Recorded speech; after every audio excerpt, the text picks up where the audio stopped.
when you are near. Your light breaks through our deepest fear. You make the broken heart rejoice. In you we find our voice. We lift you high above the skies. With every breath our praises rise. Your love, it never fades away. We worship you both night and day.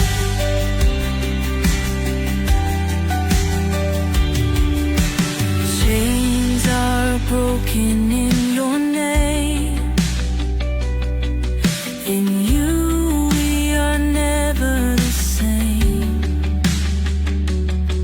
Your power flows like mighty streams, fulfilling all our dreams. We lift you high above the skies. With every breath our praises rise. Your love, it never fades away. We worship you both night and day.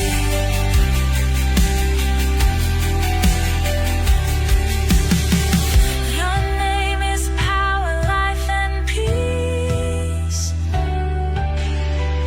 By your word our fears. Hello, and welcome sa Russia TV mga kapatid. At meron tayong debate na magaganap ngayon between Roman Catholic Church and SDA mga kapatid sa topic na pag-uusapan ngayon na ang Bible is a Catholic book mga kapatid. So again, ang topic natin ngayon ay Bible is a Catholic book. So affirmative dito si Brother Winnie ng Catholic at negative naman si Brother Denmar ng SDA mga kapatid. So sa ating setup ng debate, meron tayong 10 minutes na presentation, 7 minutes sa pagtatanong, 10 minutes sa rebuttal, 7 minutes sa second cross, at meron tayong 5 minutes na final conclusion. Mauna si negative, mahuhuli si affirmative. Sa ating rules mga kapatid, yung ating 20 seconds na pagsagot sa rule number 1. Ang rule number 2, yung ating close-ended question or categorical question. Dapat sumagot muna or mamili muna bago tayo magpaliwanag. Rule number 3, yung ating 10 seconds explanation rule natin. Kung wala kayong maisagot or hindi kayo makapili, pwede kayong gumamit ng 10 seconds at yun na yung ipapaliwanag nyo, bakit. Any reason. Rule number 4, kung ano yung tanong, yun ang sasagutin. Rule number 5, sa first stand doon lang kayo dapat magtanong sa inilatag ng katunggali, at kung sinasabi niya na hindi ko pa nilatag yan, automatic next question ko yan. Pero sa rebuttal, pwede nang itanong doon ang lahat. Rule number 7, 2 warning galing sa akin ay may disiplina yan, so minus 1 minute sa time niya. Rule number 7, isang objection lang at isang clarification every question, no objection during final conclusion. Rule number 8, no insult or pagmumura, hindi natin pinapayagan yan. At rule number 9, no challenge question. Ito yung mga tanong na kung mabasa ko. Paano kung mabasa ko? Mga ganyan. Rule number 10, pwede kayong magtanong ng mga personal question, pero pwede ding tanggihan ng sumasagot.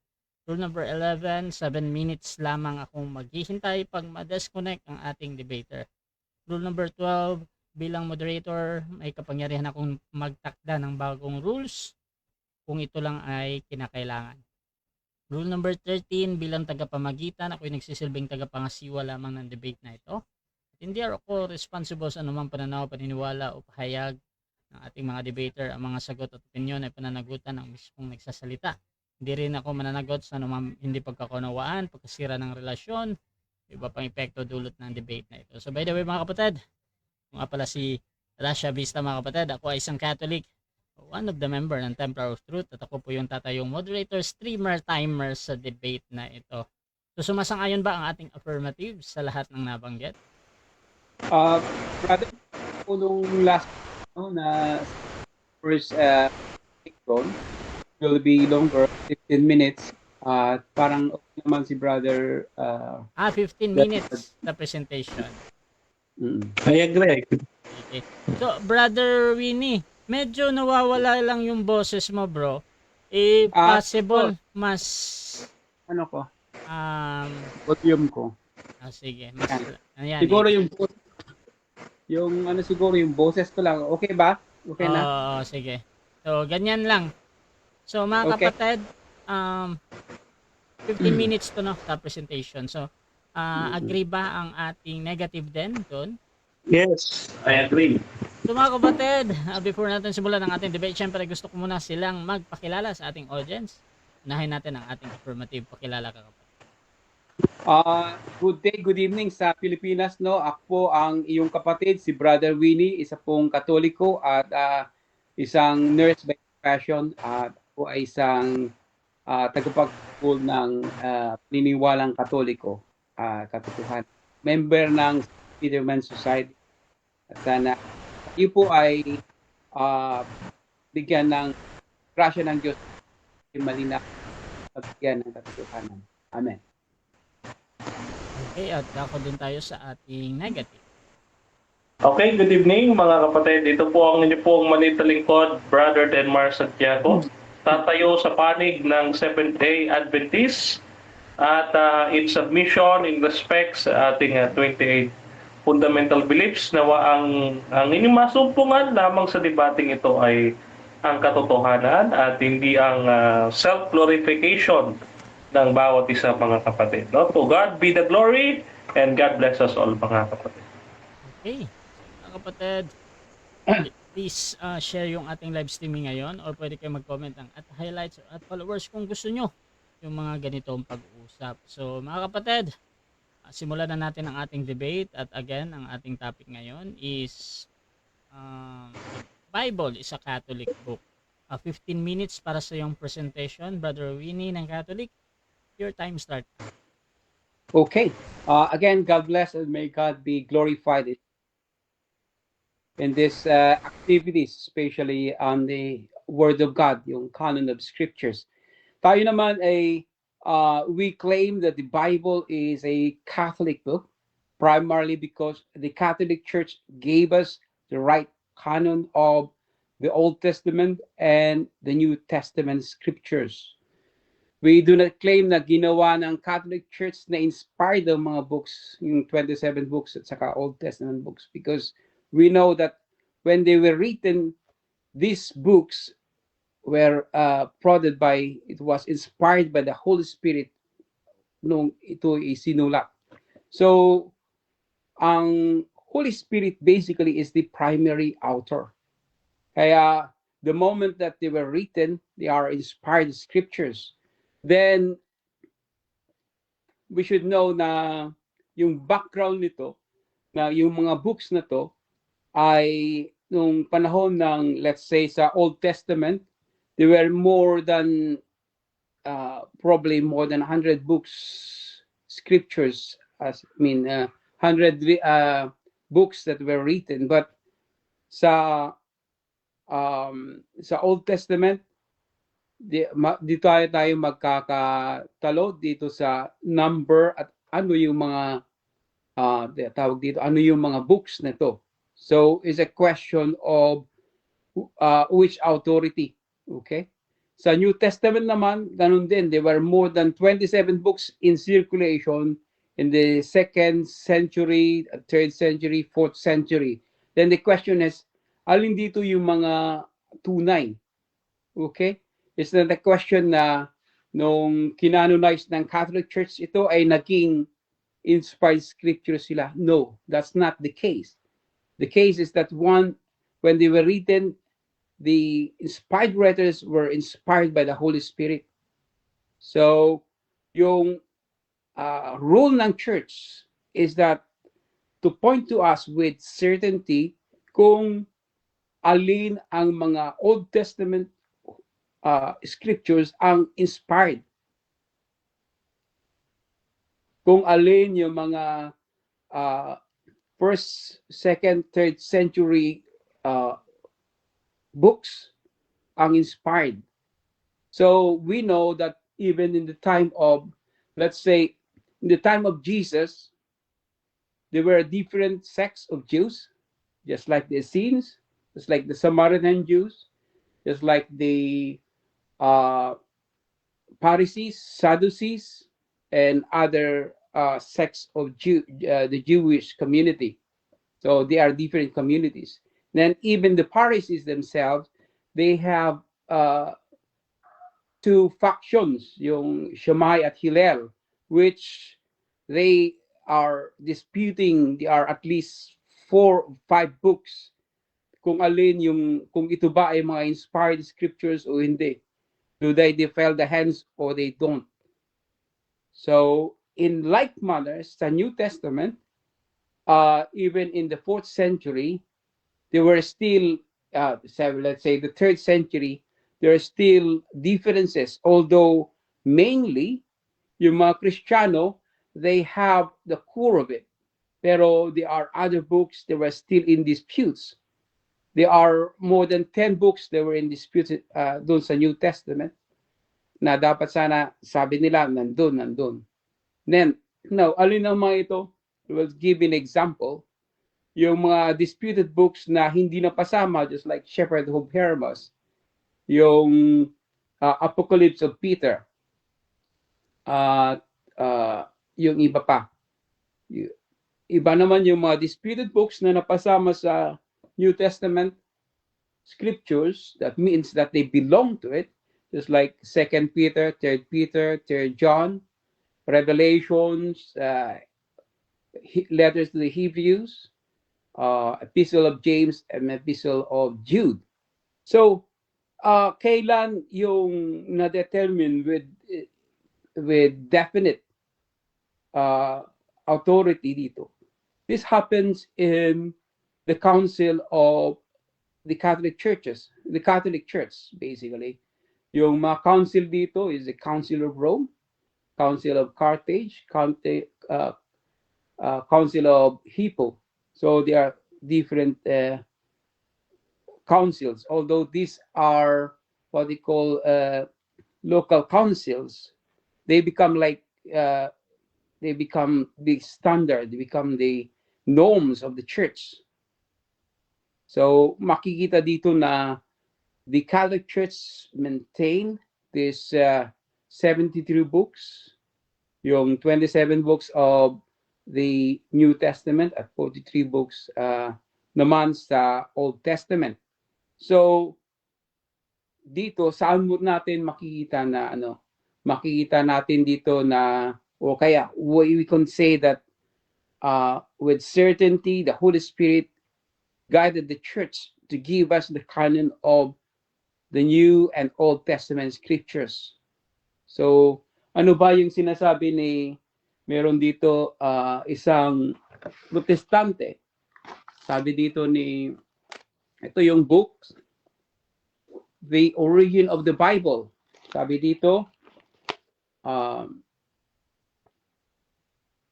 at the close of the century, the Council of Carthage in 397 AD decreed that aside from the canonical scriptures, nothing is to be read in the church under the name of divine scriptures. This too lists the 27 books of the New Testament. At dagdag pa niya dito na yung panahon ni Martin Luther, when the Protestant Reformation, all things would be re-examined. Some of the reformers sought to means reassuring themselves and their followers about the canon of scriptures. This was in some way unfortunate aspect. So the key word, unfortunate aspect, okay, of the Reformation thinking, because once God in his providence had determined for his people the fixed content of scriptures, that became a fact of history and was not a repeatable process. So, ayon dito kay Milton Fisher, na isa sa mga author ng The Origin of the Bible, isa po siyang protestante, no? he is isang protestante. Sabi niya, it is unfortunate aspect of Reformation, thinking that it could be a repeatable process. But sabi niya, this is an event, it's not a repeatable process. So, maliwanag na he agreed that the church once it was guided by the Holy Spirit to define for us, to give us what is scriptures, then you cannot undo that, or you cannot repeat the process again. As we know, Martin Luther challenged some of the books, some 4 books of the Bible, of the New Testament, the new letter to the Hebrews, James, Epistle of James, Jude, and Revelation. So he challenged part of this, the New Testament. And with that, he also challenged 7 books of the Old Testament. But according to this Milton Fisher, that's not possible. Okay? So, crucial talaga na yung authority, crucial. So we know that there are different councils of the church, the Catholic Church, affirm and reaffirm, and there is even a council, merong council, 100 years, approximately 100 years before the Reformation. So, meron kasing sinasabi ng mga Protestante, they argue that the Council of Trent that defined the canon infallibly was solely what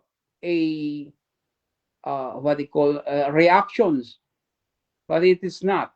It is a reaction to, of course, the objection of Martin Luther. But we know that the yung Council of Florence, dinefine niya that is in uniformity and the same message doon sa 4th century councils, na yung 73 books, which includes yung 7 Old Testament scriptures, tulad ng Tobit, Judith, Sirach, Wisdom, 1st Maccabees, and Baruch, 2nd and 1st Maccabees and Baruch. These are scriptures. At the same time, he affirmed as well that James, Hebrews, and Revelations, and Jude are. Okay, salamat bro. Now, ano pa ba yung makikita natin dito? Yung yung authority ng church to give us scriptures is basically, it's derived from the authority that Jesus Christ gave to his church. If you could read Matthew 28, verse 18 to 21, he said, all power in heaven and earth is given to me. And then he in turn, he said he's got the authority. And then he said, go therefore, teaching them whatever I commanded you. Behold, I will be with you. That means that Jesus Christ claimed authority, then he passed authority to the church. What authority involves in that? To teach all nations. So, maliwanag po na mayroong authority yung Catholic Church to teach us first, that is to teach us about the Word of God first, that is to teach us that which are the genuine words of God, na yung mga scriptures, and the same time, kung ano ang kahulugan ng mga ito. Okay? So the church rule is to settle. That's why we have the council, which is rooted in scriptures in Matthew 18, verse 18 to 20. And it was first recorded, yung na-practice dun sa Council of Jerusalem in Acts 15. Now, as we siguro magbigay tayo ng isang example from tungkol sa Old Testament, no? Na they have these discrepancies doon sa Yung Shimei at Hillel, they were divided on Ecclesiastes, Song of Solomon, Esther, and plus possibly other books as well. According to Yisna Yayadim 3:5. Okay? Kung paano naman nagkaroon ng Old Testament Jewish Rabbinical Jewish Old Testament, ito ay nagkaroon lang ng Jewish Old Testament na canon nila, yung fixed canon nila, nung panahon ng AD 135. So, ito ay panahon at pinanguhanan ni Joseph bin Akiba. So, it's 135 AD. That means that more than 100 years after the death of Christ. That means that more than 100 years after Jesus Christ established his church. So, yung mga Hudyo na to, they have no authority because as we know, in Matthew 21, verse 38 to 45, Jesus Christ said, the kingdom will be taken away from you and it will be given to a nation that will bear fruit. So as we know, kung sino yung pinatutungkulan ni Jesus Christ sa mga ito, yung mga Jewish leaders, Jewish priests. So nawala yung kanilang authority. So Jesus Christ in turn, he said, I will give you the keys. Whatever you bind on earth will be bound in heaven. So the church is the foundation and pillar of truth. He gave us the canon of scripture and he will give us the right interpretation of scriptures. So the Bible is Catholic book. So makita din natin, as we know, the church preserved the scriptures. Siya din yung nag-translate, siya din nagbigay ng chapters, verses, and this is not coincidental. This is the rule of the church. So, yun ang una natin presentation. Hopefully, our brother Denmark could give us a valid reason to reject that. Lamin ka, bro? Seconds na lang. Bigay ko na lang kay brother Denmark. Okay, so dyan nagtatapos mga kapatid ang unang presentasyon ng ating affirmative. Dako tayo sa unang pagtatanong ng ating negative. Brother Denmar ng SDA, your time start now, bro. Okay, so I thought you would understand our proposition here. So what we are talking about is Bible is a Catholic book. So when we are talking about canonization, para doon sa mga nanonood, Brother Winnie, what is canonization means? Canonization in its correct understanding is dito para tayo canonization is a process when the church give us the number of books, which books, alin yung books na inspired scriptures. Yun ang canonization. Sa madaling salita, yung canonization, you define na yung church ang nagbigay ng certain list of books which is inspired or hindi inspired. Tama o mali?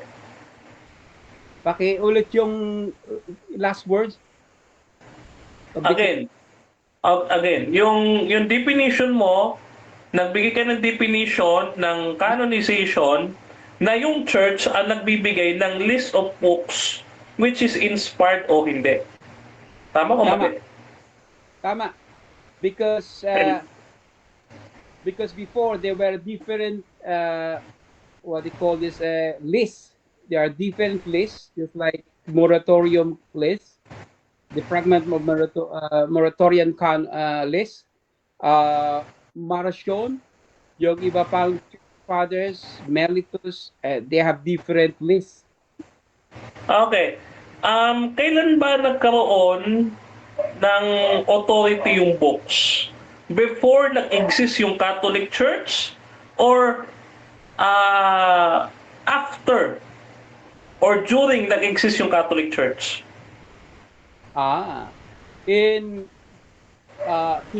history-wise, based on history, yung New Testament, the Catholic Church what do you call this?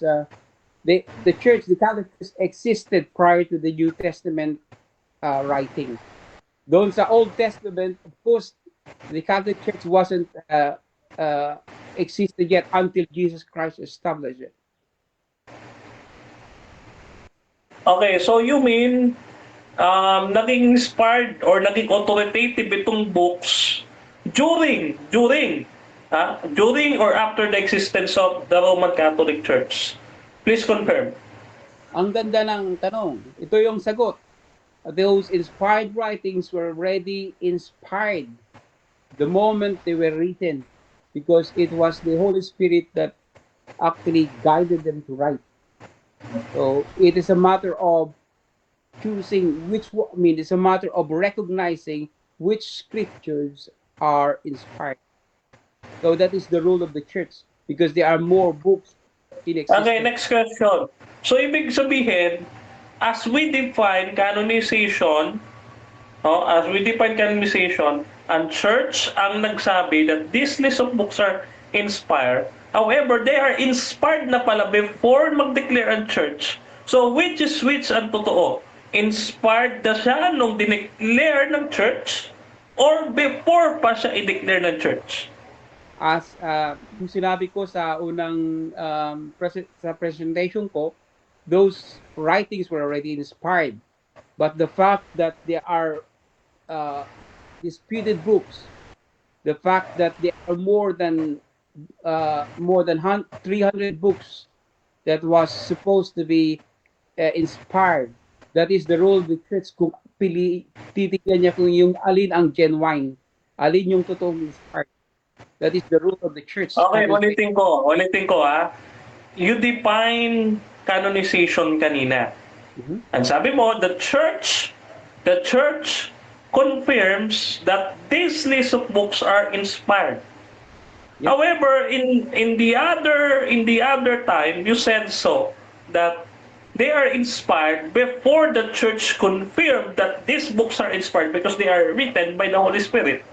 So now, which is which, or which of the both statements are true and which is false? They are both true. They are both true. Because as I said, even in the Old Testament, yung mga writings, their writings sa Old Testament, they are disputed books of the Old Testament. At the same time, doon sa New Testament, meron din mga books that were disputed. Now, the role of the church is to choose kung recognize, define for us, alin yung mga na-inspired nung naisulat na. Okay? Na-inspired, alin yung mga na-inspired spirit. So you mean 2 Timothy chapter 3 verse 16 is false because it says all writings are inspired. So mali yun, yung verse na yun. Yes or no? No, it couldn't be wrong. What it meant in strictly speaking, for Timothy, it refers to the Old Testament, that Old Testament scriptures that Timothy known from his youth. So it couldn't be the New Testament that he is referring to. He's known the scriptures from his youth, that is he referring to as the Old Scripture. Okay. So to add to that, it may be referring to the Septuagint version because Timothy is not a Jew. Okay. Okay, sundan kita. Sabi mo, yung all scripture is given by inspiration sa 2 Timothy chapter 3 verse 15, which is theopneustos. We know it in the Greek, no? Theopneustos. Okay. So, since sabi mo yung Old Testament is inspired, then it means before Catholic Church existed, the Old Testament is already canonized or inspired, declared inspired. Yes Okay. or no? You are wrong. Okay? You are wrong. This is the question. We don't the Catholic Church doesn't impose. Time na, 7 minutes. Okay. Okay, so dyan nagtatapos Okay. mga kapatid ang unang pagtatanong ng ating negative sa affirmative. So shoutout muna sa ating nasa live kay De Mateo, against si Luther sa RCC kaya binawasan niya ang mga aklat sa Bible dahil against siya sa belief niya. Shoutout din kay Araza. Jesse, tanggap mo ba na yung ginamit mo na Milton Fisher ay hindi agree sa Bible na ginagamit nyo? Shoutout din mga kapatid dito kay Jay De La Cruz. Di na makasagot ng diretso. Ganda talaga ng tanong ni Bro Denmark kasi ipit na at durog na ang Katolik. Kaya kung ang may mga Katolik dito, maging open-minded na kayo. Linaw na hindi talaga Katolik ang gumawa. Pero din kay Draker Usmon, we thank God na ginamit niya si Martin Luther para i-confirm the list of inspired books. Pero din mga kapatid, kay anak ng tao, nag-aaway kayo dahil sa hindi kayo bumabalik sa Hebrew, Greek at Aramaic. Maling saling ng KGB at lamsa na ginagamit ninyo. Pero din kay JB Andrews, the second weak argument of Winnie. Matagal nang na-debunk yan, di ka pa naka-move on. Pero din kay Mark Ray Balane, Denmark, nung nakita ko yung sektang patag sa Pilipinas na Crusaders Divine Missionary Church of West Philippines or RDC. Parang second version pala to ng Catholic. It's a Signs of the Cross, may rebulto na tatak ng cross. Shoutout din mga kapatid kay Bro Jim's channel, watching from Tabaco City, Albay. At shoutout din kay Denver Losay, masusupalpal na naman ang mga RCC nito. Huwag kasing mag-claim-claim kung walang sapat na katibayan. Shoutout din mga kapatid dito sa ating De Mateo, ayan. So mga kapatid, dako tayo sa ating negative presentation. 15 minutes ito, Wala bro, then. kang pen. Okay lang. Bro, kulang ng pen. Sige, Ay, meron so ako. Kita na ba, Brother Shab, moderator, ang ating screen? yes bro. Proceed ka bro, 15 minutes. Okay, thank you. So mga kapatid, good evening po sa ating lahat. At binabati natin yung 3A Media Luzon chapter sa ating mga advisors, no? Sa ating 7 advisors, lalo na kay doon sa ating executive president, Brother Arnold Sagusay, and head coach Pastor Chris Bacalares, yeah. Recognizing our and our former research department head, Brother JB Artus. Okay? At ayan. So pinapasalamatan natin, sinashoutout natin na buong 3A Media Organization, mga kapatid, no? So ang inyong pong maliit na lingkod, kapatunay po tayo sa proposisyon. Tututol tayo that the Bible is a Catholic book, no? Ano po yung mga clear objections po natin? Let's begin, mga kapatid, no? According sa ating fundamental beliefs, sa number 1, the Holy Scriptures, Old and New Testaments. Maliwanag po sa paniniwalang Adventist, ang tinatawag na Bible or Holy Scriptures ay Old at New Testament, no? Again, ang Old Testament po ay matatawag ng Holy Scripture. Kaya po tinatanong natin kanina yung 2 Timothy chapter 3 verse 16, no? Na all Scripture, ibig sabihin Bible na po siya kung may tuturing, no, ang Old Testament. Now, so since we treat Old Testament as a Bible already, no, mga kapatid, let us see ano yung mga kinukumit na policies ni Brother Winnie Ibe doon sa kanyang statements, no?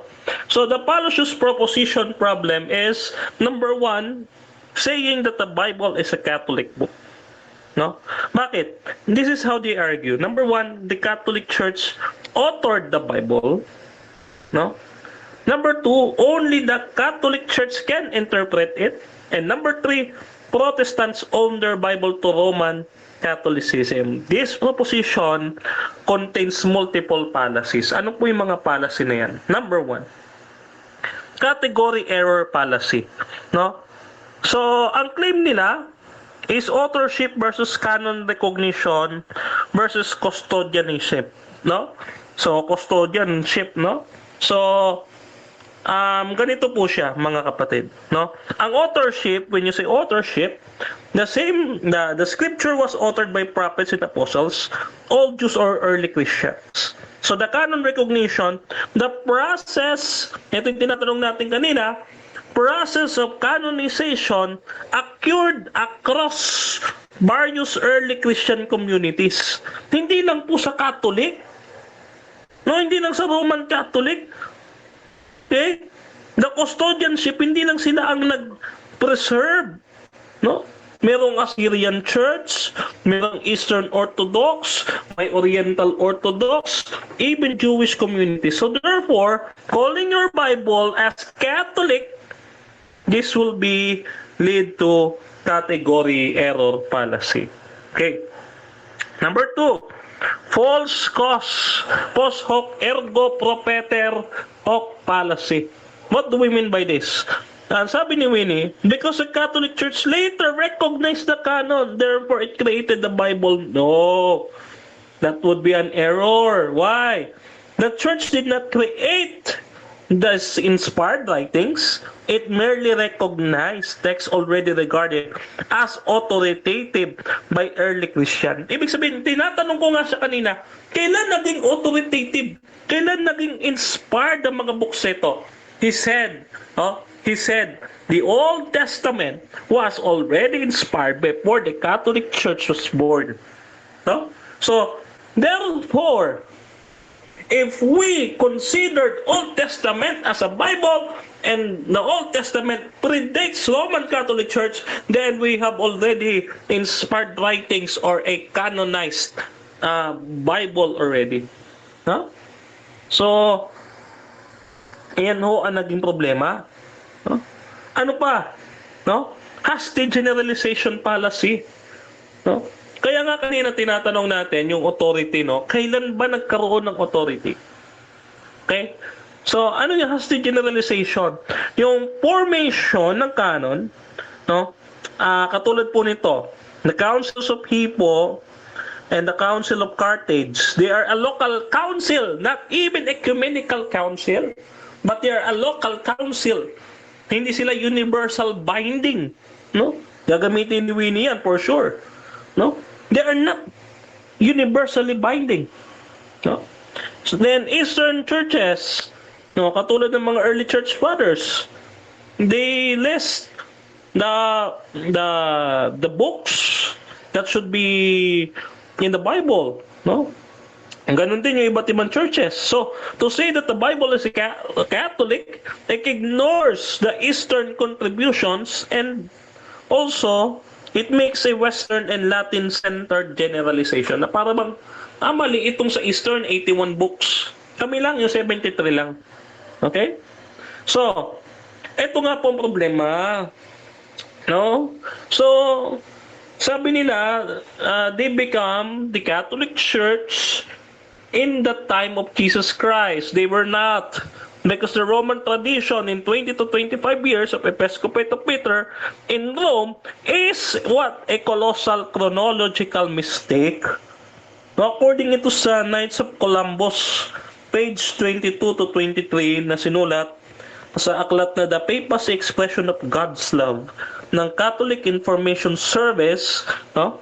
Ilista nyo po ito, ha. Sabi dito, ang sabi ng mga Katoliko, according to Knights of Columbus, Peter was not the first Pope. Sino daw ang una nag-claim as Pope? No? It wasn't in Rome, but it was John, Bishop of Constantinople in 588 AD. So meaning the Pope existed only in 588 AD, and you claim that you exist in the time of Jesus Christ, that would be a contradiction. No? So, ay ito nga di ba? You see, dahil nauna nga ang Orthodox Church, walang kadala-dala talaga The World History for the Postmodern Filipino, page 114, ni Gregorio F. Saide.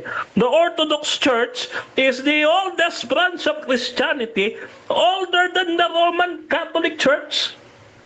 Then why you were saying na kayo nag-compile ng Bible, nung 5th century lang kayo nag-exist? Huh? Nung 5th century lang kayo nag-exist. And even si Darwin Kitgano natalo kay Ray Fuentes. No? Bakit? Binuhay niya si Pope Damasus para utusan si Jerome. At that time ni Jerome, patay na si Damasus. No? Kaya tingnan nyo, hindi makakalusot ito dito sa debating ito. Ngayon, the word canon, okay, it means a rule, standard, measure of collection of writings regarded as divinely inspired and authoritative, no, for faith and practice. Now, ano ba ang concept ng canon according to theology? No, si Apostle Paul, no, nanggaling po ang salitang canon diyan sa Galatians chapter 6 verse 16. Mula sa word na kane, no? Kane signifies set of writings and conform to apostolic rule and more than recognized as inspired, no? So, in theology, we have to understand these different formation concepts: revelation, inspiration, canonization. Okay. Una, revelation refers to God's disclosure to humanity. Kalawa, inspiration, from the Greek theopneustos, refers to divine influence guiding the authors of the scripture. It is God pa rin, Diyos pa rin na nag-guide, no? So, ang Diyos na nag-reveal, ang Diyos na nag-inspire, sino ang nag-canonize? Is the historical process by which this inspired na, inspired, hindi i-inspire pa lang. Kaya nga tinanong ko siya, what do we mean by canonization? Sabi niya, doon pa lang sasabihin kung inspired ba to or uninspired. Mali. No? Maling definition, kaya debunk agad. Historical process by which these inspired writings were recognized as authoritative scripture.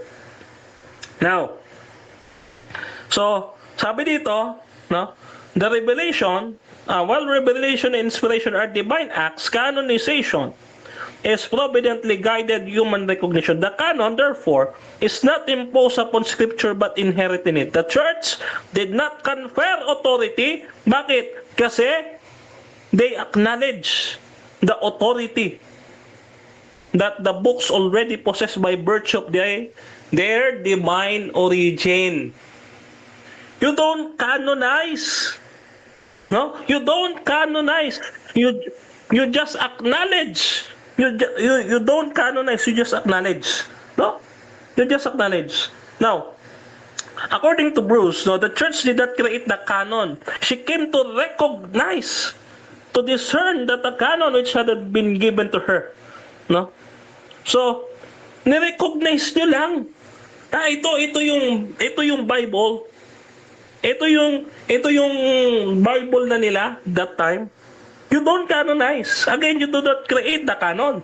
Even the Old Testament canon, meron na. Sa panahon ng Panginoon Kristo, no, Luke chapter 24 verse 44, ang bumubuo diyan ay law, prophets, and the writings. Okay? So, ayan, mabasa natin sa Luke chapter 24 verse 44, no? So, sa time ni Ezra, may canon na. No? Yung Torah. No? Ayan, in the 5th century, no? So, meron na po, mga kapatid. Pero may established na po dyan na canon. Okay? So, at that time, meron ng canon po ang mga Orthodox Jew. Which is yun po ang pinagbabatayan ng mga Protestants, yung Orthodox Jew canon. Yung Palestinian canon na tinatawag natin. No, mamaya, ilalatag natin yan. So, therefore, we conclude muna sa ating first presentation that the Catholic Church did not canonize the Bible. They recognize it. They recognize the authority of these books, not by giving them the authority, but they recognize the authority by virtue of the divine origin ng mga books nito. So mga kapatid, dito po nagtatapos ang ating first presentation.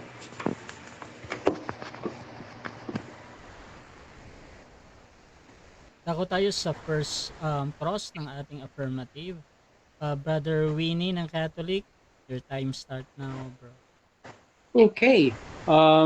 First question, Brother Denmar, no? Sabi mo, Yes. noong panahon ni Kristo, basing on doon sa Luke 22, sabi mo na meron ng Old Testament canon. So, canons may list of those inspired scriptures. So, pwede mo bang ibigay kung saan mabasa yung Old Testament canon, yung names of all the Old Testament Wala. scriptures? Nawala. Wala.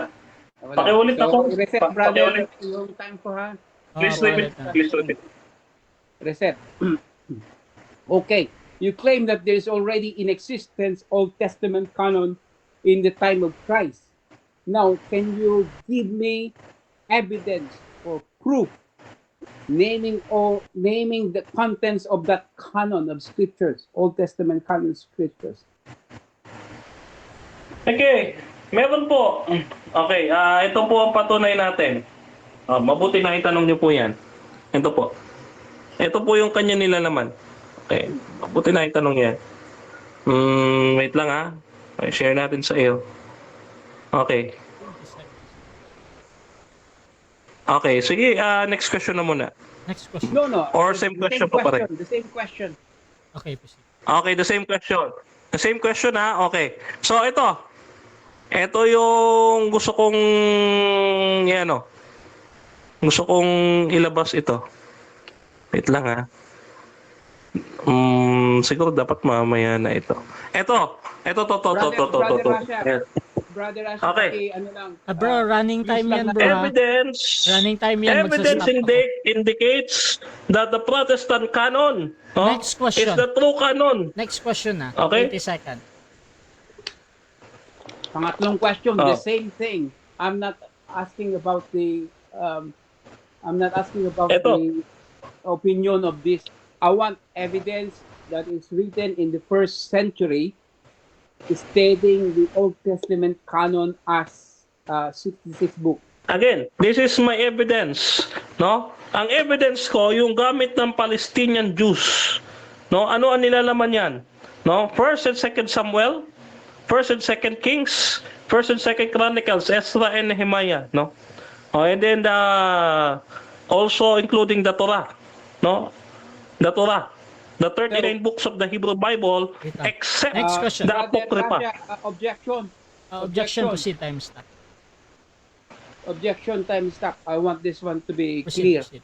I want a first century document stating the number of books, the extent of the canon of the Old Testament from the first century, because that is claimed. Okay. Counter objection, bro. Hindi, sasagot ako. Okay, so ganito. Again, Wait lang, judgment number muna. Wait lang, bro, books. then. Magja-judge muna ako ha, sa Okay. objection. So sa objection dito, meron kang specific na hinahanap, Brother Winnie. However, sa moderator, either that is true or not, tinakatanggap ko yung binibigay ni Denmar dito as a valid answer niya. Either that is tama yun or mali ha. Basta document naman yung hinahanap mo, nagbibigay naman si Denmar kung ano man. Yung tinatanong Okay. ng group brother is from the first Oo, sige century. Sige lang. So, ang hinahanap ko kasi Okay. yung sa first century Okay. something, pero si Okay. Denmar. Proceed ka, bro. Sasagot mo pa, The bro. evidence itself, the Luke chapter 24 verse 34, maliwanag yun, 39 books na gamit ng Palestinian Jews. Bakit? It is the law, the prophets, and the Psalms. It consists of 39 books. Though it is not written, the number, the literal number 39, it is the canon used by Jesus Christ at this time. No, yung Palestinian Jew or Orthodox Jew canon. Okay. According to Lee Martin MacDonald sa kanyang libro The Forgotten Scriptures, page 90, sinabi dito, there is no evidence of a restricted or fixed collection of sacred scriptures or texts in the time of Jesus or before the time of when the Christians were still part of the Jewish community. Uh, do you agree or disagree with Lee Martin McDonald? Objection, Mr. Moderator. Okay, according to our rules, only to the presentation can the affirmative question me. Doon lang sa Okay, presentation ko, hindi ko pa pinag-present. Okay, so automatic Okay, next i-represent question ko. yan. Hindi daw panilat. Okay. You said that um, the Orthodox Christian predates the Catholic Church, or they are the oldest. When did the Orthodox actually started to exist? Orthodox Church. When the Orthodox came to existence at the time of Constantine. Next question. The time of Constantine. So you disregard the historical aspect, the historical reality that the Catholic Church and the Orthodox split in the 1050 AD. Yes, I recognize the great schism, but what we are talking about is the existence of Orthodox Church predates Roman Catholic, that Emperor Theodosius declared the Orthodox Church as the religion in Constantinople. Next question. Okay. Well, we'll do that. We'll move on to the main topic. Now, during the time of Jesus Christ, the Pharisees there are two factions, Hillel and Shammai. So, do they agree on the same exact canon? Yes, because what they are using is the Palestinian Orthodox Jew canon. Which I am saying. Okay. They do not quote apocryphal, but they are quoting the law or the Torah itself, not apocryphal. So they are debating Jesus Christ about the Sabbath. They are quoting the law, not the apocrypha. Okay. Now, next question.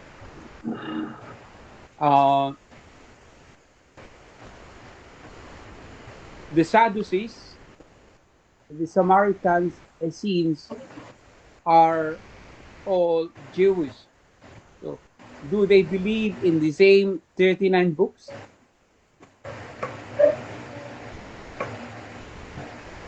Again, question na hindi kita narinig.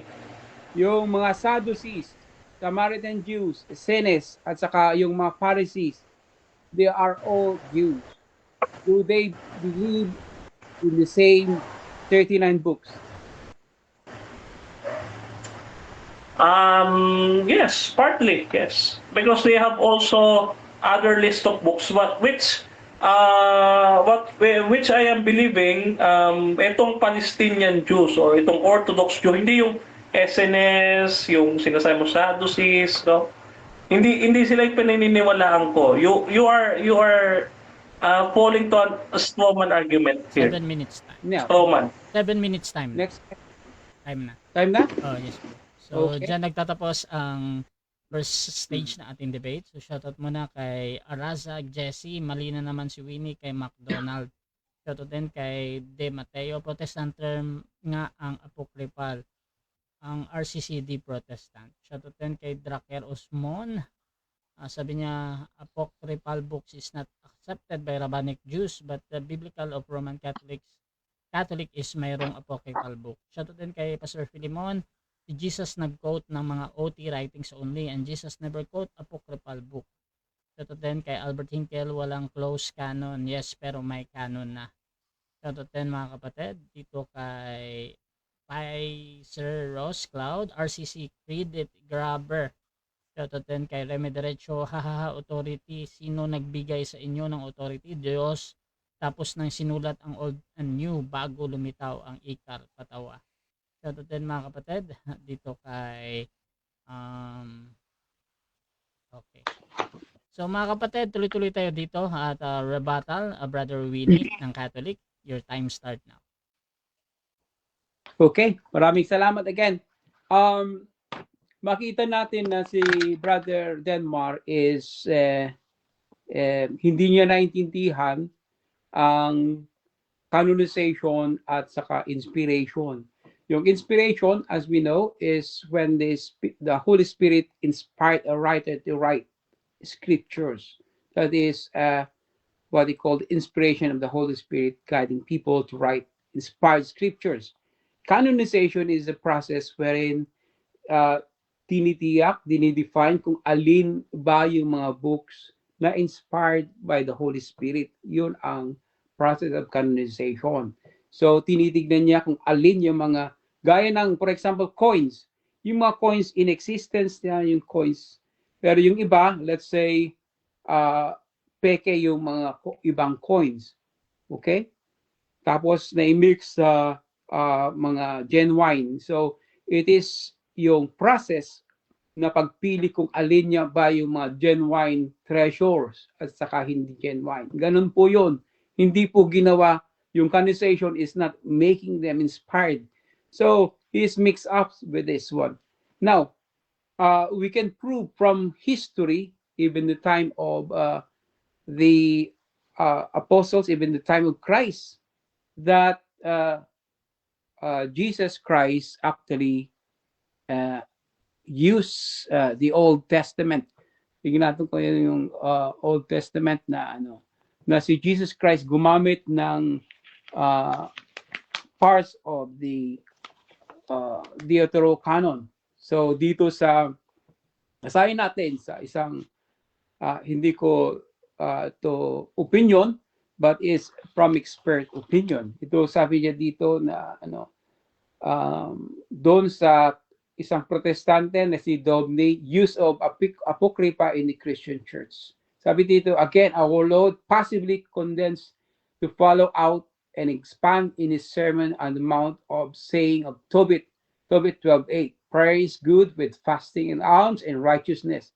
These three sections on prayer and alms and fasting are clear. Matthew 6, verse 2, 5, 16. But now righteousness is introduced as well.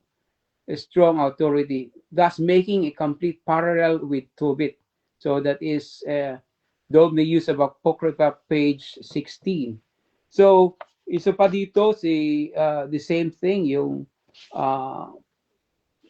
isang international standard Bible dictionary. This is non-Catholic. Sabi dito, the Roman Catholics holding the books of Tobit and Sirach to be canonical, find in them proof texts for their doctrine of almsgiving and likewise attach great value to gifts to the poor as atoning for sins. Protestant by natural reaction have failed to hold at its true value what was and is important Christian duty. Sell ye all and give alms. Ito yan ang sabi rin dito ni De Silva sa kanyang libro introducing Apocrypha message, context, significance.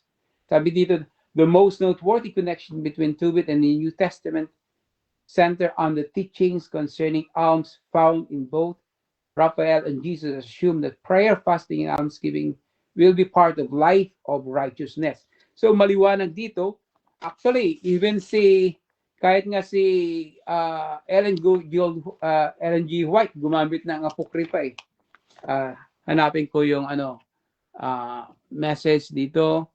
It is E.G. White. Okay.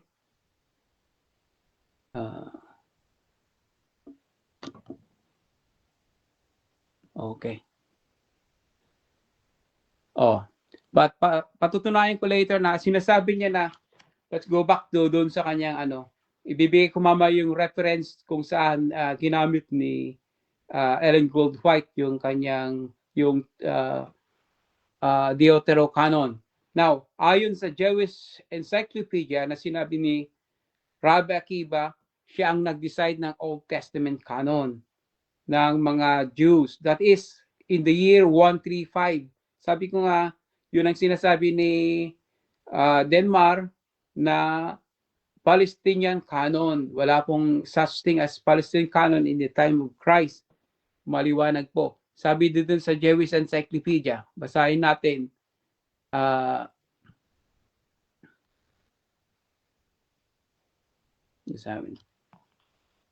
Ayon sa Jewish Encyclopedia, it was Rabbi Akiba that defined the Old Testament scriptures. Yun ang ayon sa Jewish Encyclopedia. Hindi ko yan opinion, but it's established fact. Ang ating kapatid na si Denmark, he couldn't provide any single evidence nung tinanong ko siya kung pwede siyang magbigay ng Old Testament canon, 1st century, according to the kanyang opinion, wala siyang proof sa kanyang sinasabi. So it is very clear that he is just making it up. Pinipilit niya yung kanyang opinion as established fact. Now, i-prove natin na hindi established yung Old Testament canon, no? Noong AD 393, binawi yung canonicity ng mga rabbis, yung Sirach. Ayon sa Sanhedrin 100b, sabi ni Rabbi Joseph Akiba, even though the rabbis withdraw the book of Sirach, we expound the good passage in it. So maliwanag na yung mga rabbis, they used to believe that the Sirach is inspired words of God, but they withdrew it. So maliwanag, may proof tayo doon sa Sanhedrin 100b. Okay? Now, mayroon pa tayong dito, marami tayong proof dito na yung sinasabi niyang Palestinian canon is non-existent noong 1st century. Kasi nga, noong panahon ng mga Hudyo ng 1st century, there is no qualitative difference between Septuagint, which contains the Deuterocanon, at the same time yung canon na ginagamit sa Jerusalem. In fact, even doon sa synagogue doon sa Jerusalem, most likely they were using the what they call the Septuagint. Kaya lang, bakit tinanggal at iniba ni Akiba yung nagkaroon ng bagong bagong Greek Old Testament? Kasi yung mga Kristiyano, ginagamit nila yung Deuterocanon to prove that Jesus Christ is the Messiah, to prove that Jesus Christ is God, to prove that the Christian faith is true. So that is ayon sa isang protestante na sinasabi niya, yung isang evangelical protestant na sabi niya na yun ang daw ang rason kung bakit tinanggal, binawi yung ibang yung Deuterocanon. So maliwanag po. Now, ang isa pang hindi ina-address ng ating kapatid na si Denmark, yung tinatawag natin na 27 canon of scriptures, yung sa New Testament, wherein merong tinatawag na disputed books. There were disputed books, but it was only through the Catholic councils in AD 380, 390, 397, as a Catholic councils na define. Okay? So maliwanag po na the Bible is a Catholic book because the Catholic Church gave us the true canon of Old Testament and the New Testament scriptures. So wala pong napatunayan ng ating kapatid na sa kanyang negative presentation at sa pagtatanong Actually, these are all what they call misunderstanding on the part of Brother Denmark. We never claim that the church make them inspired. Rather, the church recognize, define which are inspired from which are not inspired. So, Okay, dako tayo sa second cross ni Brother Denmar. Your time start now. Naka-mute ka, bro. Then, Okay. proceed. Okay, this is my question, no? Okay, this is my question. Look at my reference, no? So, according dito kay MacDonald, dito sa reference na binigay mo, its origin, transmission, and authority, page 92. This shows that the authority and canon existed functionally before any official closed list was created. So, ito bang kinote mo na libro at author? The same author in the same book that says that canon and authority was existed before any official closed list was created. Oh, so ito ba pinaniniwalaan mo? Yes or no? yes, hindi mo lang naiintindihan. Meron ng authority, meron ng inspiration, meron ng canon, pero it's not a closed canon. Okay? Because the church has to still define exact canon of scriptures. Okay? Okay. Okay, next question. So you again, my question. You affirming that there is existing canon, though it is not a closed one, but there is a canon already, no, before any institution or any councils formally recognize these books. Yes or no? Yes, I recognize them because certain canons were added later. Just like in the New Testament, there was already two. They were disputed. That's when the canon was what they call needs fixing. That's why we have the Catholic councils to make it what they call concrete and specific the extent of the canon, your full canon. Okay. Okay, next question. Okay, next question. Since you were agree na meron ng canon, ang ipapa-affirm ko naman sa'yo, etong books na to na existed as canon according kay MacDonald, no?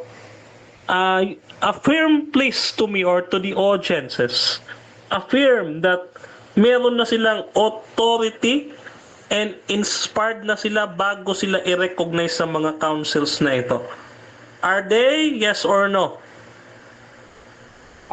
This canon, initial canon, yung mga Objection? sigurado na- Objection? Okay. Categorical question. Tinatanong ko siya kung ito bang canon na pinag-uusapan namin, though it is not a closed canon, it is to confirm if it is authoritative and inspired already before it was recognized by the councils. Yes or no? Yes, Yes. but said hindi pa close, hindi pa full yung list of canonized scriptures. Hindi pa resolve yung mga disputed. That's why, sabi dito, the biblical canon did not take shape in a moment in time but developed over several centuries in the churches. At the end of the 4th century, some Synod Church made a decision about the scope of the Bible, especially the Synod of People, with Augustine present supporting the New Testament of canon. Okay, next question. Okay, next question.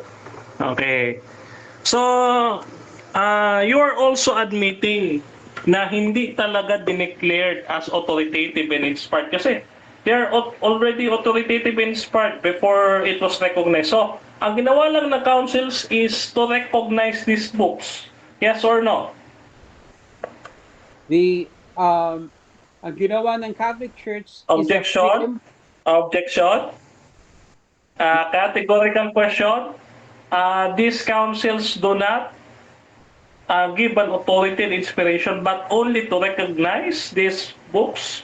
According to you, please admit, yes or no? No, No. it's not only to recognize, but define with the full authority of the Catholic Church. It tells us that these books are inspired, authoritative books of Scripture. Yun po, hindi lang only recognize, but it defined with the authority of the Catholic Church that these books, 27 books of the New Testament, are inspired scriptures. So magkaiba po yung only, okay?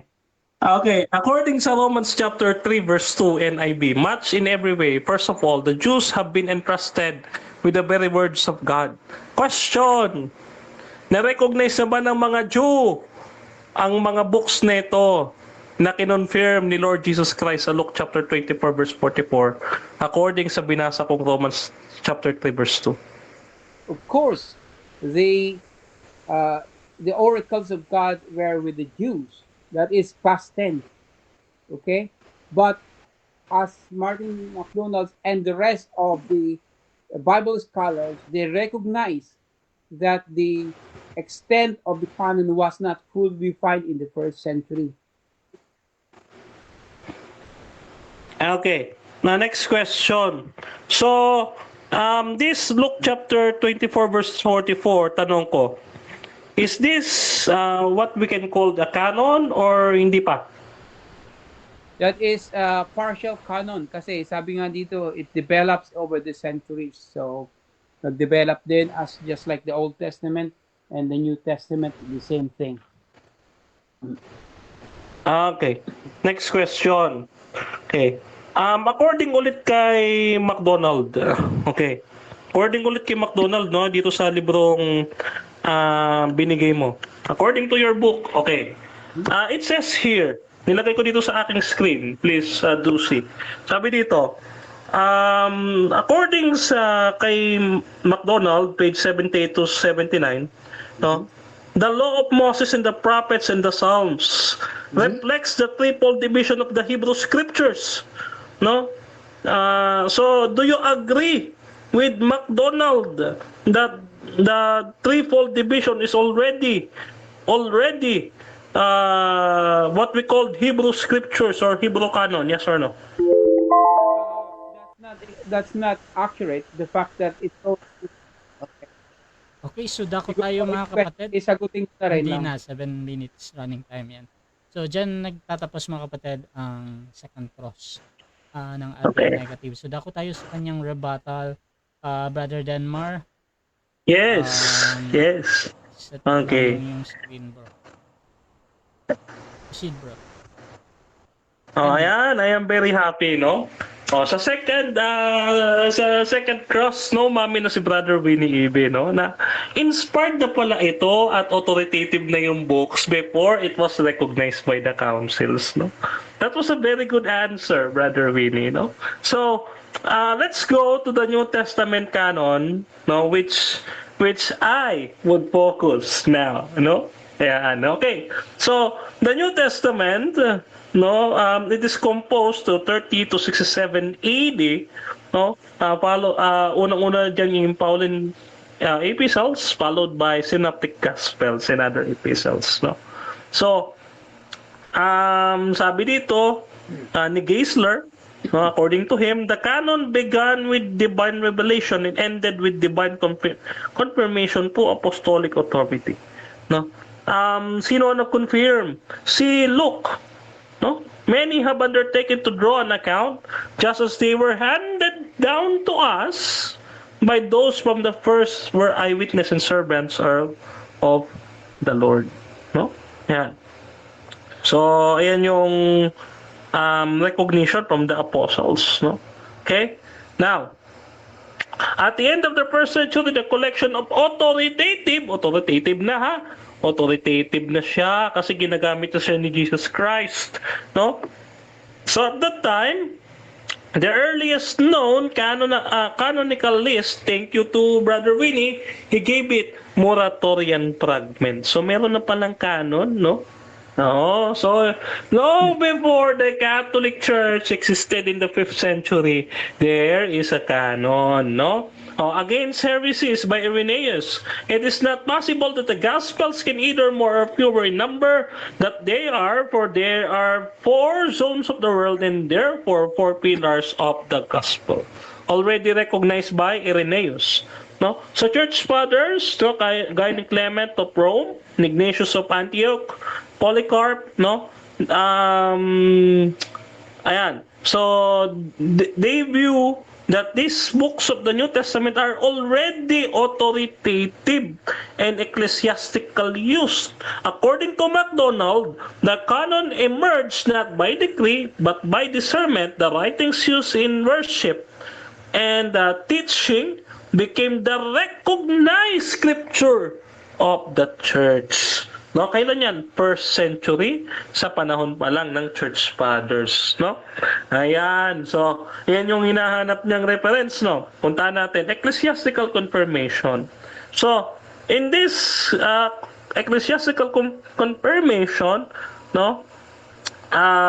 Ito, katulad ng Carthage, sabi nga natin, they are not authoritative because they are not universal binding, no? And even si Marcion, meron siyang sariling list of the canon, no? The Orthodox Church is to affirm the unity of both in Old and New Testament. So ibig sabihin talaga, nauna talaga yung Orthodox Church kaysa sa Roman Catholic Church na sulpot, no? Ayan, masakit yan, masakit yan, medyo masakit yan, ano? Na, ngayon, si Irenaeus din, meron din siyang nilista, no? Si Irenaeus, sino pa? Si Origen, no? May nilista siyang listahan, no? Sino pa? Si Eusebius, okay? Si Athanasius, no? So, si Augustine, no? Since I was a discount Augustinians before, no? Ayan. So, according sa ating research, no, evidence indicates that the Protestant canon, consisting of the 39 books of the Hebrew Bible, excluding the Apocrypha, is the true canon. Sa amin yung tunay, no? Bakit? Hindi kasi ako gumamit ng Sadducees, Pharisees, SNS. What I am used, no? Yung ginagamit ng Protestant and ancient Palestinian canon, no? Ayan, yung ancient Bible list nila nandiyan, yung 1st and 2nd Samuel, 1st and 2nd Kings, 1st and 2nd Chronicles, Ezra and Nehemiah, no? The 4 minor prophets, the Palestinian Jews represented Jewish orthodoxy. Therefore, their canon was recognized as the Orthodox one. It was the canon of Jesus, which is the Luke chapter 24 verse 44. Meron na pong canon. Kanina inamin na ni Winnie Ibe. Before Jesus Christ was born, there was a canon. Not just a close one, but it is an ongoing canon. Pero may canon na. Okay? So therefore, hindi sila nag-canonize. Sorry po sa mga Katoliko na masyadong nag-a-assume, no? Okay. Now, pagdating sa Apocrypha, what is the position of the Orthodox Church patungkol sa Apocrypha, like Maccabees, Tobit, and Ecclesiasticus? The answer of the Orthodox Church, these particular books are only found in the Septuagint version of the Old Testament, but not in the Hebrew texts of the rabbis. Ayan. Hindi pala siya kasama sa sa Orthodox Jew, yung Apocrypha. Ibig sabihin, dinagdagan ng Katoliko ang Biblia. Hindi namin binawasan. Kayo ang nagdagdag ng libro sa Biblia. No? Yan. Kaya, sabi dito ni Geisler, sa General Instruction to the Bible, for some 1500 years, the Apocrypha was not accepted as canonical by the people of God. Only kailan lang? 1546. No? So, at that time, no, at that time, okay, no canon or council of Christian Church recognized si Apocrypha. And even sa scholars ng Jamnia, no, they did not recognize the Apocrypha. And even si Jerome mismo, no, na nag-translate sa Latin Vulgate, rejected the Apocrypha as part of the canon, no? Ni-reject niya. Ano ang sabi ni Jerome? Oh, ito po ang sabi ni Jerome. Okay? Oh, ito sabi ni Jerome, ano? Ang sabi niya, the church reads those books for example of life and instruction of manners, but does not apply them to any doctrine. Bakit ginamit ng mga Katoliko for doctrine purposes? Mali po. Kaya nga si Jerome, hindi po talaga yung Romano Katoliko. No? Ayan. Hindi po talaga Romano Katoliko no? Kaya dito, mga kaibigan, na-stack up yung aking, wait lang, yung aking presentation na stack up. Okay. So, Jerome argued for the Jewish canon and exclusion of apocryphal books according sa Church History, Volume 1. Okay? So, wala pong apocrypha at the time. So, didn't Jerome and Augustine disagree with the Deuterocanonical? Yes. They did. Okay? They did. So, Augustine of Hippo, the one of the doctor of theology, si Augustine. So nireject niya ang Deuterocanon as parts of the scripture, no? And sabi ng Jewish Encyclopedia, it is not included in the libraries of the temple and the synagogues, no? So yung Apocrypha ay hindi po kasama sa time ni Jesus Christ sa binabasa sa temple, or not even in the libraries of the Jew, no? Kasi wala po talaga siya, no? Ayan. So the Old Testament, no, consists of 39 according to the Protestant reckoning. Katulad po siya ng reckoning ng Jew, no? Okay. Ganon din si Josephus. Si Josephus, he adopts or refers to exact same documents of the 24 traditional Jewish reckoning. No, katulad dito nung sa Protestant canon. Okay? So both were counted as appendix in Judges and Lamentations to Jeremiah. His three division might be called the law, the prophet, and the writings. Walang apokrypa para kay Josephus, who is an early historian. Sino paniniwalaan ko? Etong si Josephus o ikaw iniibe? Mas maniniwala na ako kay Josephus. Okay? So, ano pa? Ano pa yung ating so the New Testament, the church included them in the canon because she already regarded them as divinely inspired. Inspired naman pala hindi pala i-declare pala na inspired. No, inspired na siya before siya i-recognize. Okay, sayang. Dami pa Okay, so dako tayo sa second cross ng ating affirmative. Brother Winnie, your time start.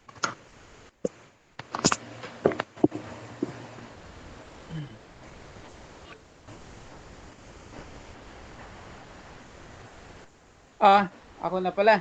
Ay, medyo Yes. na-boring ako dun sa presentation ni brother. At home. Tawag dito. Okay.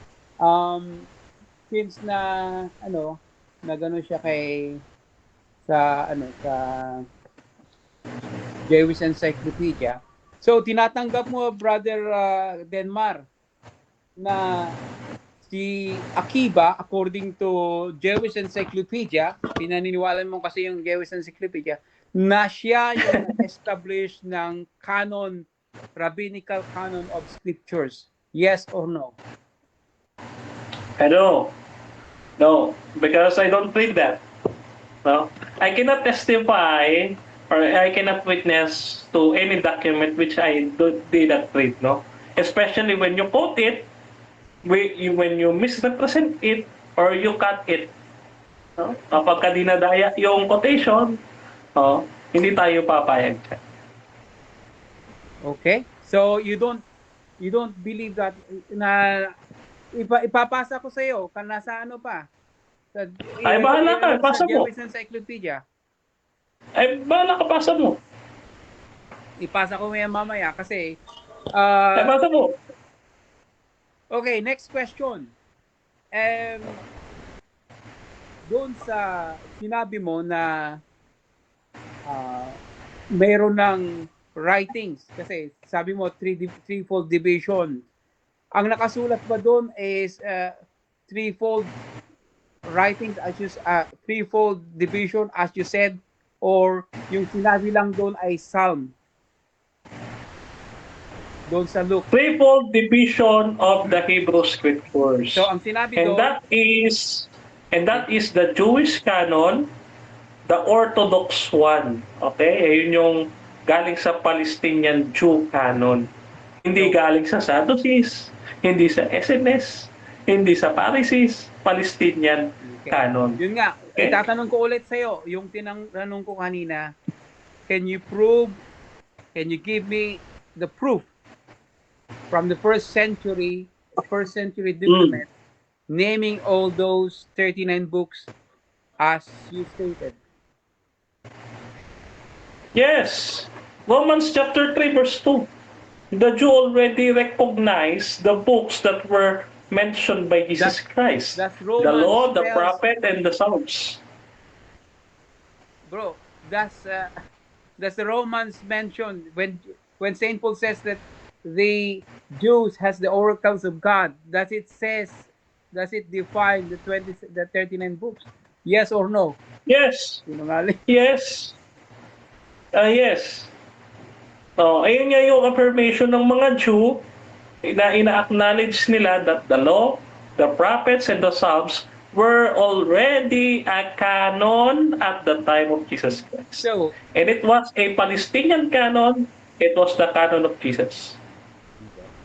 yung si Martin MacDonald, sabi niya dito, if as some scholars claim that the Old Testament scriptures were already in a fixed form in the first century, why is it that there is no tradition of the church or the synagogue that identified this canonical literature before the late 2nd century? Yan ang From Origin of the Bible, page 107, Martin MacDonald. Okay, mali ka nga kasi kay MacDonald eh. Ang pinag-uusapan ni MacDonald is a closed canon, which I was arguing it is a canon, but it is an already ongoing canon. Ang kina-question ni MacDonald is a closed canon. But what I was saying, canon na siya pero it was ongoing canon. Next May canon na. Sabi Tila mo close. 39. Sabi mo 39. So that means it's a closed canon. No more you can add. That's what it means by closed canon. Now, why is it that Martin MacDonald says it's not a closed canon? 39. Walang problem. Kasi marami namang early Christians, katulad nga nung sinabi ko kanina, may Muratorian fragment. Mayroong mga early church fathers na binanggit ko kanina. Ang Next dami nun. question. So, tungkol sa Muratorian canon, did you know that Muratorian canon contains the Deuterocanonical books, such as Wisdom? Did you know that Muratorian canon lacks Hebrew, James, 2 Peter, 1 Peter? Okay, I am not arguing about Deuterocanon. What I am arguing, may canon na before the Roman Catholic Church existed. Okay. Thank you. So if you were affirming Thank you. na meron Now- wait lang. If there is a Muratorian canon already before Catholic Church existed, therefore you do not canonize because there is a canon already. Okay. Did you know that the Muratorian canon itself refers to the Catholic Church? it infers that the authority is the Catholic Church. Nandun sa Muratorian Canon. Do you agree with Muratorian Canon? Okay, I do not agree nga sa moratorium canon.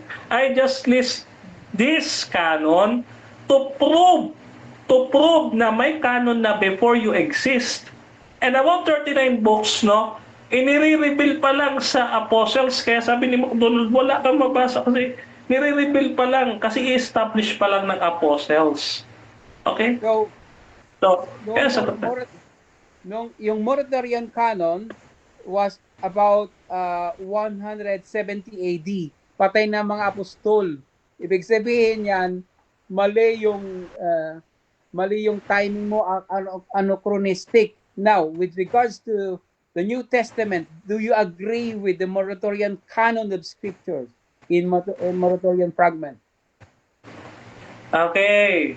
Again, I do not agree. I use the reference just na may canon na, but Okay. I didn't say that the content I agree. Okay? Okay, so dyan nagtatapos ang second stage ng ating debate. Ako tayo sa final conclusion at ang mauna dito si Brother Denmar bilang negatibo Hindi. na ang Okay. Bible is a Catholic book. Your time start now, brother. Okay, Bible is God's book. Not a Catholic book, but God's book. Yan. Na pwede namang mag-argue si Brother Winnie sa akin about yan, no? So, it's not a Catholic book. It's God's book. Okay? It's God's book. Wait lang po nag ano yung aking na-stiff neck yung aking presentation Wait lang Okay. Nawala yung aking ay gumalaw. Ano ba to? Okay, conclusion. Punta tayo sa conclusion mga kapatid. No? Conclusion natin. So, ito po conclusion natin. So the Bible no more owes its existence to the Catholic Church. Why? Because simply recognizing something or the canon is not the same thing as being responsible for its existence. After all, it was the Jews that the oracles of God were first given, Romans chapter 3 verse 2. In light of this, the Jews would have more right to claim to have given us the Bible that the Catholic Church has. So, the Bible is not the Catholic book, but it's a Jewish book. Okay? It's a Jewish book. So the Catholic Church did not give us the Bible, God did. It is His Word, given to His people, the Old Testament given to the Jewish prophets, and the New Testament given to the apostles, their close associates. Then, the universal church of the New Testament, not the Catholic Church, again, not the Catholic Church, no, recognized the inspired scriptures. It did not create or establish them, but simply identifying that this is the canon. Okay? So some Catholics believe that if God uses someone, then we must submit to them. No. It's not logically or necessarily following, because God can use anybody in anything, good or bad, to establish His will. God can even use the devil to accomplish His will, according to Job chapter 1 verse 6 to 12 and Job chapter 42 verse 10. But it doesn't mean that we should be obedient to Satan. Di ba? Tama, Brother Billy? So, God has used a person or a group in some way to bring about His will. That doesn't necessarily mean, Brother Winnie, that we must now submit to them. So we should only submit to a person or to the church whose teachings are biblical. However, your apocrypha does not fall upon biblical inspiration, because it was not inspired after all. No? Again, yung Deuterocanon ay hindi siya dineclare lang only in the Council of Trent. Okay? So, dinagdagan nyo.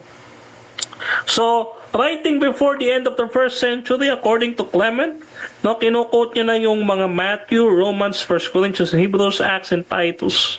and even Ignatius of Antioch and Polycarp also. So this proves that there is already that there is already a scripture, okay, na matatawag, okay? So according to Peter, mga kapatid, think of our Lord's patience as your opportunity to be saved. Our beloved brother Paul told you that when he wrote to you, the wisdom that he was given to him is speaking in all of his letters.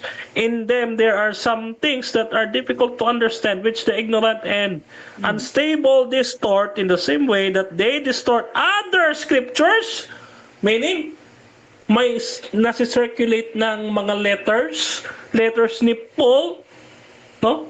Kaya sabi niya, his letters, yung other scriptures, his letters. So hindi lang po ito Torah. Nasi-circulate na po in the first century yung mga letters ni Paul. Okay? So that means hindi po talaga Catholic Church, no? So Colossians chapter 4 verse 16, no? Nag-exist then when this letter read to you, to see it is to read to the church of Laodicea. Okay, yung mga letters ni Paul binabasa na sa early church, hindi kasama ang Apokrypha. Okay, so the letters were expensive to produce. Letters from the apostles, the letter of Paul wrote to the Laodicea, makikita natin it is already authoritative. Hindi na kailangan pang i-declare ng Roman Catholic because it is already authoritative. No, kaya sabi, I charge you before the Lord this letter to read all the brethren. 1 Thessalonians chapter 5 verse 27. Okay? Okay, so dako tayo sa final conclusion din ng ating affirmative sa kanyang pinatutunayan na Bible is a Catholic book. Your time start now, bro. Okay, maraming salamat ulit. Ito yung sinabi ni Lee Martin McDonald sa The Forgotten Scriptures, page 24. If we appropriately speak of the biblical canon as a fixed entity to which nothing more can be added, then the canonization occurred in the 4th century at the earliest. Yan po yung katotohanan. No more, no less, nung na-establish na yung canon nung 4th century by the Catholic Church. Mali po yung sinabi ni Brother Denmar na naiad lang no Council of Trent, yung deuterocanonical. It was present in the Council of Rome, 380. It was present in the Council of Carthage, present in the Council of Hippo, present in the Council of Carthage second, and in the Council of Florence. Now, sinasabi niya hindi daw ginamit ng Jesus Christ as presented earlier. Marami pang nagpatotoo, just we have limited time na sila ginamit ni Kristo yung Tobit, which is part of the Deuterocanon. Now, marami pa rin ginamit dito sa gaya ng Hebrews 11:35. There are 50 Protestant biblical scholars to prove na yung verse na 2 Maccabees 6 and 7 are yung doon pinanggalingan yung Hebrews 11:35. Now, tungkol dun sa Revelations chapter 8 verse 2 and 4, that is pertaining to yung angels before God, yung 7 angels before God, that is from Tobit 13, 16, 17. Now, tungkol sa description ng heaven doon sa Tobit 13, 16 to 17, ginamit sa Revelation 21, 18, 21. At marami pang iba. Tungkol, gaya ng 1 Peter 4:8, ito ay hango sa 12:9 ng Tobit. No. Bakit rineject ni Akiba yung isang rabbinical Jews yung ginagamit ni Brother Denmar na 39 books. Siya yung nag-establish ng 39 books canon. That was only happened in 135 AD. Bakit rinireject nila? Kasi nga, sabi dito ni isang author na sabi ng Evangelical Appeal for Septuagint, page 21. The rejection of the Septuagint by the Jews occurred towards the end of the 1st century when their own approved translation were produced. Eventually, the Jewish leaders rejected the Greek versions altogether, making debate with Christians of the Old Testament far more difficult than when they were as a common translation. Ganon. At bakit rineject? Ito yung sabi ni Akiba tungkol sa gospel. Tandaan, si Akiba yung nag-define ng rabbinical Old Testament scriptures noong 135 AD. Sabi niya dito, the gospel of heretical books do not defile the hands. That means na hindi daw inspired. The book of Ben Sirach and all other books do written from then on does not defile the hands. To Septa Yayadim 2:13. So maliwanag po na yung nag-canonize ng 39 books ng Old Testament ng mga Hudyo, rabbinical Jews, rejected the whole New Testament scriptures including the gospel.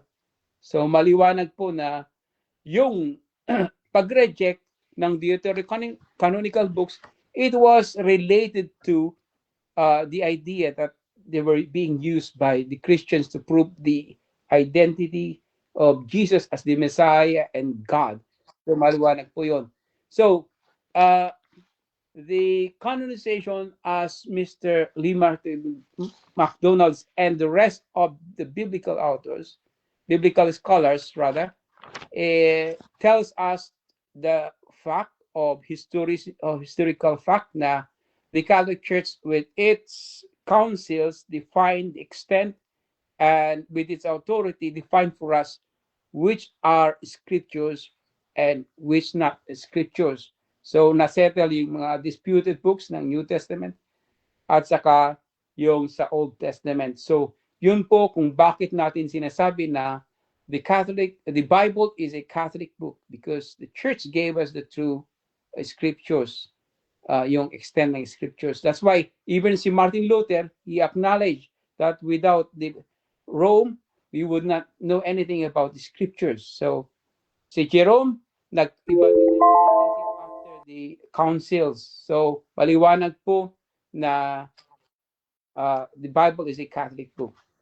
Okay, so dyan nagtatapos ang debate natin between Catholic and SDA. So before natin end yung ating live, syempre gusto ko muna kayo magpasalamat sa ating audience. At meron tayong 200 plus live comments. Unahin natin si Brother Winnie. Pasalamat po. Maraming salamat, Brother Russia. At least natapos na rin yung ating ang aming debate ni Brother Denmark. Although medyo ako inuubo talaga, all night medyo inuubo ako. So at least natapos na. And thanks God, we managed to establish the fact that there's no fixed canon. Agree naman si Brother Denmark, which is I'm so thankful. Naging honest naman siya na fixed na hindi pa fixed at saka ongoing pa. So that is really honesty from his part. So salamat at sabi niya na wala naman kaming pag-ano doon sa inspiration at sa conversation because it's a different situation. So maraming salamat at yung katotohanan ay nanaig at si Brother Denmark ay dapat mag-isip. God bless, Brother Denmark. Bro Den, salamat.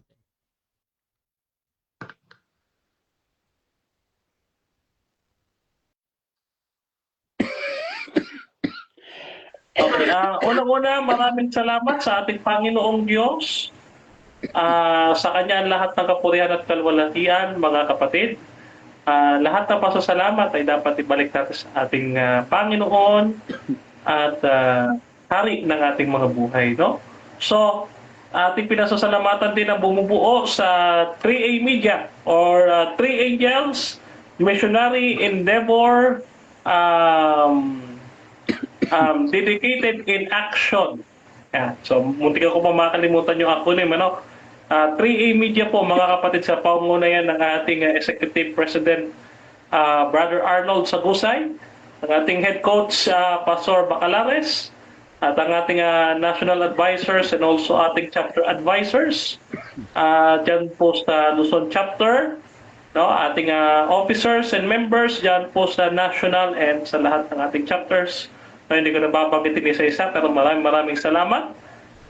Especially kay Papa Dritz Luares, na nasa comment box, and kay Brother Jesse Araza. And thank you also sa aking research partner, and also my friend, my longtime friend, our evangelical friend, Brother Albert Kinkel, admin ng Debaters Convention, no? At gayon din kay Brother Winnie Ibe, no, sa pag-amin niya na recognized na at inspired na ang mga books long before it was recognized by the Roman Catholic Church, no? So thank you so much, and may God be blessed, blessed us mga kapatid, and maitaas na ang katotohanan at pagpatuloy na itong debating ito ay makapagpatatag ng ating pananampalataya hanggang sa muling pumarito ang ating Panginoon. So maraming salamat, Brother Rasha, and I'm out. Okay mga kapatid, Rasha TV gusto rin magpasalamat sa lahat ng sumusuporta at laging naniniwala sa ating pagmamoderate. Kung gusto nyo sumali sa ganitong gawain or maghamon man sa dalawang ito, nandito si Brother Winnie ng Catholic at Brother Denmar ng SDA. At pwede nyo akong gamitin as moderators yung pag-usap basta sumasang-ayon lang kayo sa lahat ng patakaran dito sa aking platform.